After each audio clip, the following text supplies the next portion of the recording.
समस्त की स्वागत नमस्कार।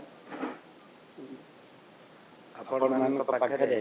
पिपिलर पूर्वतन विधायक समस्त कथा रखिंट एवं आपण मान कहवाक चाहे जो दिन ये सरकार आसी संपूर्ण रूपे से दिन विजु जनता दल सबुबले गणमाध्यम दृष्टि आकर्षण करिछि किभली भाबरे सरकार आईन को उल्लंघन करी आज गणतंत्र को हत्या करुछंती। ये सबु दिन होउछि एभली घटना। मु विशेष करी कहबी निमापड़ाठू आरंभ करी पुरी पिपेट अस्तरंग सत्यवादी ब्रह्मगिरी पुरी जिले में सबुटी एबे खुलम खुला बालीठू आरंभ करी मोरमठू आरंभ करी पत्थरठू आरंभ करी ये जो माने भारतीय जनता पार्टी नेतृत्व नहीं एवं विधायक मानक संग सहित भी रही माने आज ये कार्यक्रम संपूर्ण रूपे जड़ित अच्छा। मो निजक एक मोर उदाहरण देवी सत्यवादी निर्वाचन मंडल आपण माने जो माने आपनकर लोकल प्रतिनिधि भी अछंती एवं निजे जाई टिके देखिकरी आसंतु। मु छथि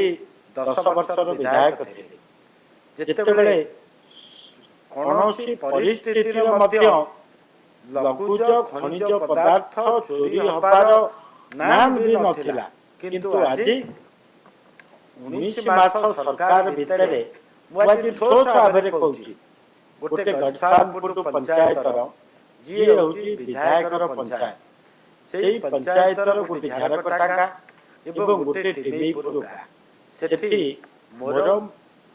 भर्ती किंतु आज आपण माने देखिबे एते संख्या रे खुलुम खुला गाड़ी चलीची प्रशासन संपूर्ण रूपे आखि बुझी देछि एवं आजिका से खनिज पदार्थ शेष होबाक जाउछि। मु एसटी पर कंप्लेन देइछन लोक हमर जे सेठी जनप्रतिनिधि अछंती एवं जनसाधारण समस्त जिलापालक एसपी को दृष्टि आकर्षण करथिले किछि दिन पाई बंद हो गला तापरे संपूर्ण रूपे विधायक इंगित रे सेठी कार्यक्रम चलिला। आज ताकू आपण माने निजे टिके खाली मो अनुरोध करबी हाथ जोड़ी करी गणमाध्यम प्रतिनिधि मानकू खाली देखिकरी आसंतु एवं जनसाधारण को पचारि टिके तथ्य नियंतु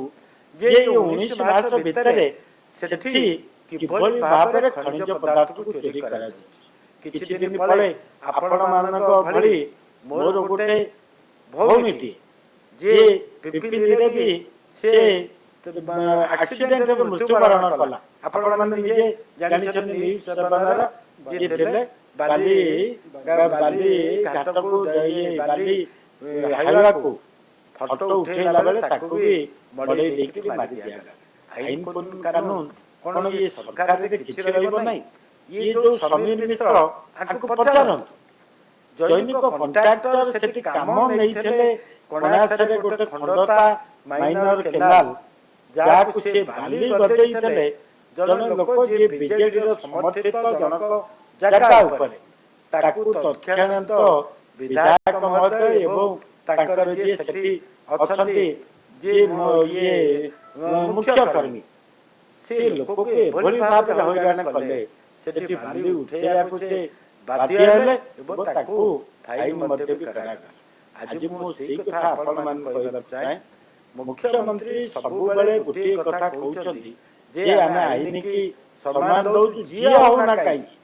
समस्त के आमे निश्चित रूपे कठोर दंड विधान आमे करिब। कोआडे जाउछि से कथा ये केवल कथा रे एवं आकर कार्यक्रम संपूर्ण रूपे जीरो। आज जन माइनिंग ऑफिसर माड़ खाइला पर सरकार कोन सेति कार्यक्रम नै बांधिया पई ये मध्य एफआर दला पर आज चुप आज जदि जड़े विजु जनता दलर कर्मी कोठी टिकिए भी भूल करुथला मु आपण मान कहबा चाहे नवीन यामक सरकार समय रे ता प्रति कठोर दंड विधान करा जाउतला किंतु आज भारतीय जनता पार्टी कर्मी माने जेते भूल कले भी तांको संपूर्ण रूपे माफ कर दउची ये सरकार। तेणु निश्चित रूपे मु अनुरोध करी ये सरकार को प्रभु जगन्नाथ सद्बुद्धि दियतु एवं माननीय मुख्यमंत्री जो कथा गणमाध्यम प्रतिनिधि मान पाखे रखुचंती से कथा को निजे अनुभव करी जदि ता प्रति उचित कार्यानुष्ठान नियाब ताले जनसाधारण निश्चित रूपे ओडिशा माटी आश्वस्त होई रहे। एबे मु अनुरोध करबी मोर सान भौणी जे राज्य छात्र जनतार